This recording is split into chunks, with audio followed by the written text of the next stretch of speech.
The pages of American history are filled with the tales of titans, icons, innovators, and trailblazers who built this country into the greatest, most ambitious, and most prosperous nation the world has ever seen. And we brought it to new levels. I'll tell you, we were going in the wrong direction for a period of time, but we've never been hotter than we are right now. This is the hottest country anywhere in the world.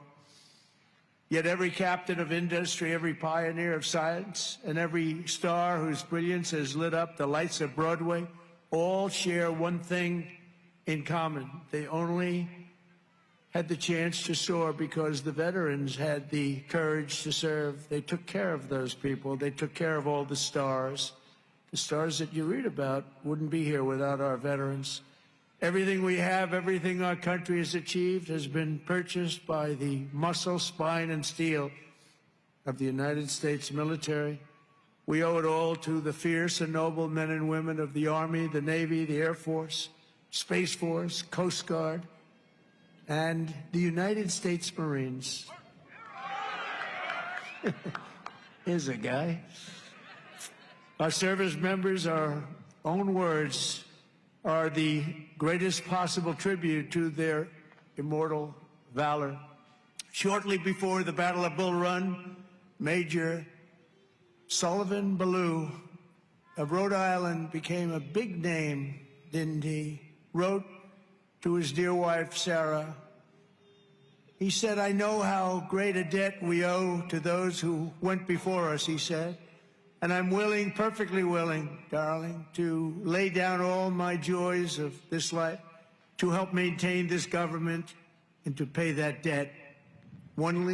Just 1 week later, Major Ballou did just that. He gave his life to save our country. On the night before he jumped into the dark skies over Normandy on D-Day, Colonel Bull Wolverton knelt with his men in prayer. "Dear God," he said, "we ask only this, that if we die, we must die, and we as men would die without complaining, without pleading, and safe in the feeling that we have done our best for what we believed was right. We must do what is right." Colonel Wolverton, too, died for us so bravely in battle. Today, we remember with overwhelming gratitude the more than 1 million American service members who have made the supreme sacrifice and laid down their lives for the good old USA.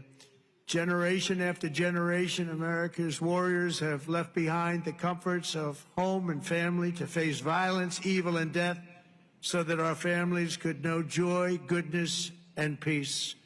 We honor them so strongly. Our heroes have lived through unthinkable nightmares so we could live the American dream. And the American dream is coming back again, stronger than ever before. And you'll see that as the next few years evolve. They have volunteered to give their last breaths to all of us so that we could breathe free. And today we know without any doubt in our hearts that after 2.5 centuries, America stands tall because America's veterans stood so strong. And soon our country will be stronger than ever before.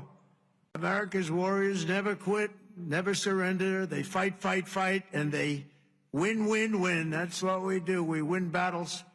As you know, today is not only Veterans Day, but it's my proclamation that we are now going to be saying and calling Victory Day for World War I. Victory Day. You know, I was recently at an event and I saw France was celebrating Victory Day, but we didn't. And I saw France was celebrating another Victory Day for World War II. And other countries were celebrating. They were all celebrating. We're the one that won the wars. And I said, from now on, we're going to say Victory Day for World War I and World War II.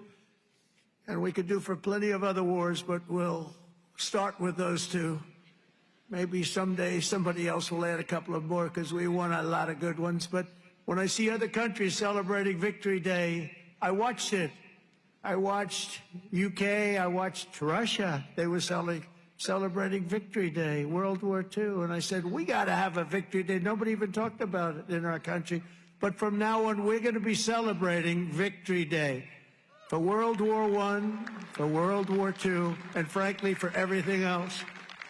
Under the Trump administration, we're restoring the pride and the winning spirit of the United States military. That's why we have officially renamed the Department of Defense back to the original name, Department of War. And remember, we won World War I, we won World War II, we won everything in between, we won everything that came before, and then we brilliantly decided to change the name of this great thing that we all created together, and we became politically correct. We don't like being politically correct. So we're not going to be politically correct anymore. From now on, when we fight a war, we only fight for one reason, to win. We fight to win.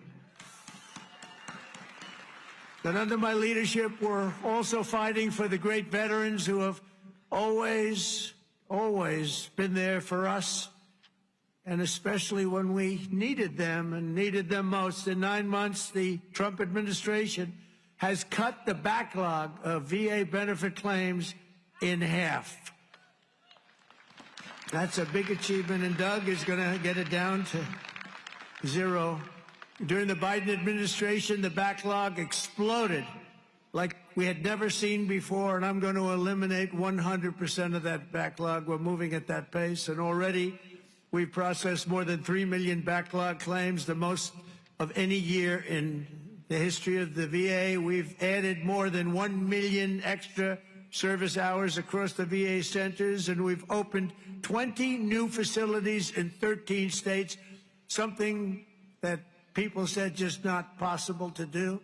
We also have brought back VA choice and VA accountability, taken away by the Biden administration, so that when you have to wait online, you go out and you get yourself a doctor. We pay for the doctor if you have to wait.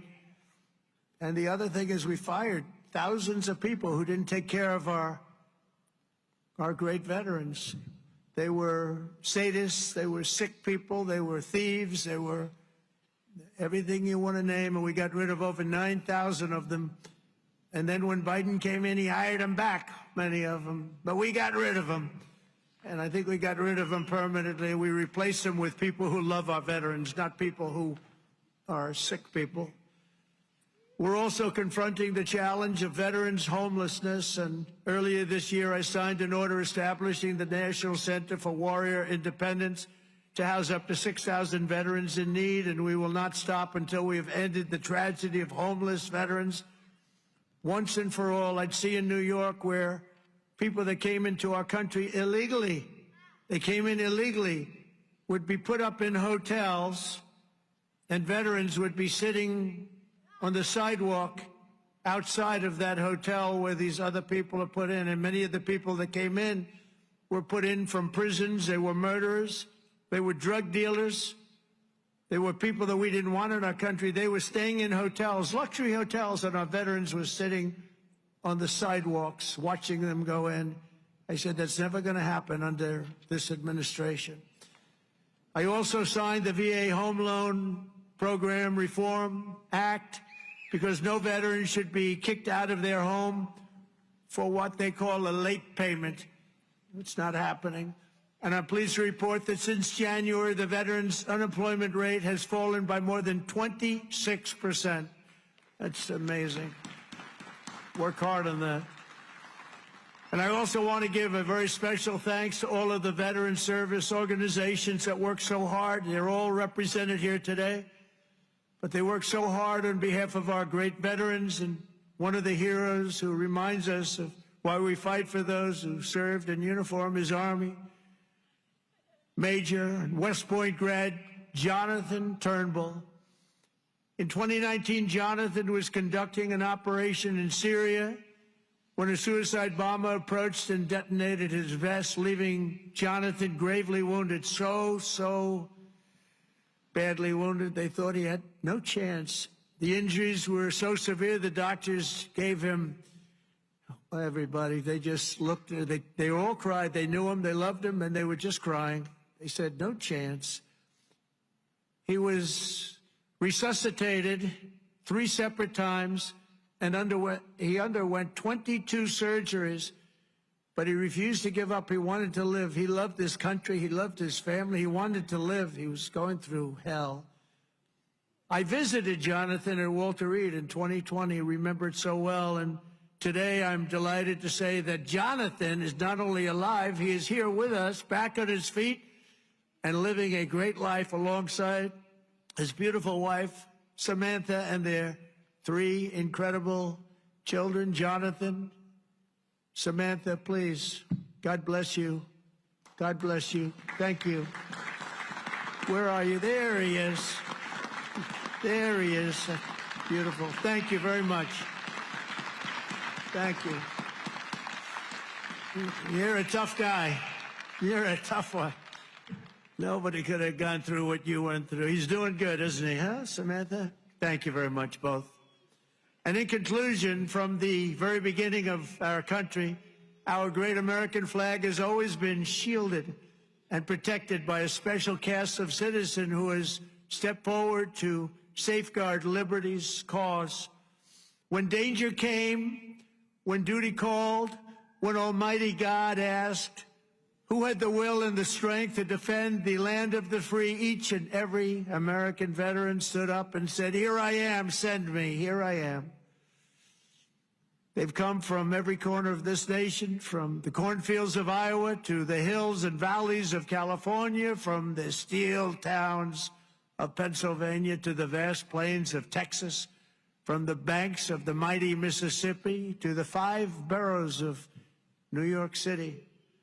With selfless commitment and unyielding conviction, they made themselves America's ramparts and became the shield between our homeland and those who would do us harm.